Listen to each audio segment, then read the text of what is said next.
Thank you. New South Wales Health released its numbers at the traditional time at 11 o'clock this morning, but just clearly the interest is in relation to the case that we notified through a public health alert last night relating to Victoria.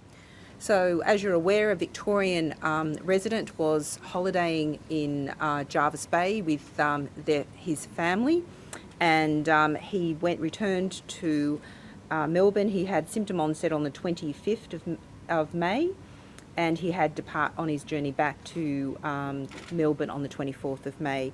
He was tested on the 31st of May, and so therefore he was considered infectious on the 24th and 23rd of May. There were a number of exposure venues that he attended. The Goulburn Shell Coles Express Big Merino on Monday the 24th of May from 10 to 11:30am. The Goulburn Trappers Bakery on 4 Sotheby Street on Monday the 24th of May between 10 to 11:30am. Hyams Beach, the Cooked Goose Cafe, formerly the Hyams Beach Cafe, on 76 Cypress Street from Sunday the 23rd at 10am to 12pm.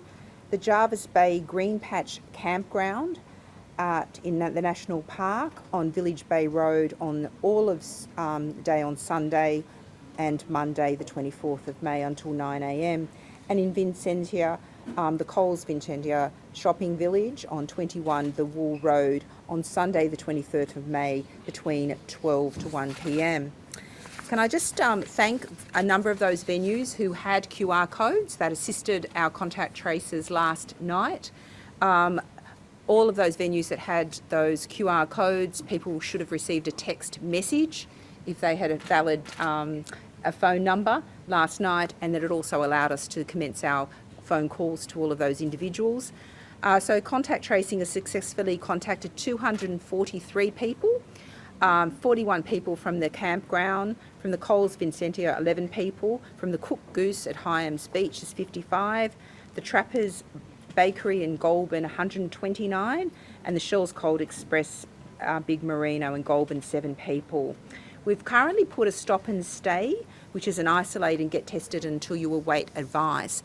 And that's because at the moment, the family of this member has also tested positive. And we're working with our colleagues in Victoria to understand the timing of the onset of their illness.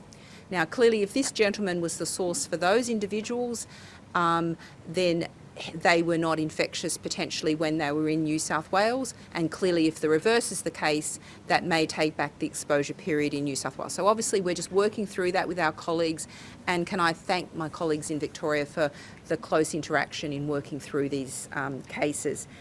But all contacts who had the QR code check-ins to these venues were on the SMS last night, and the calls commenced last night.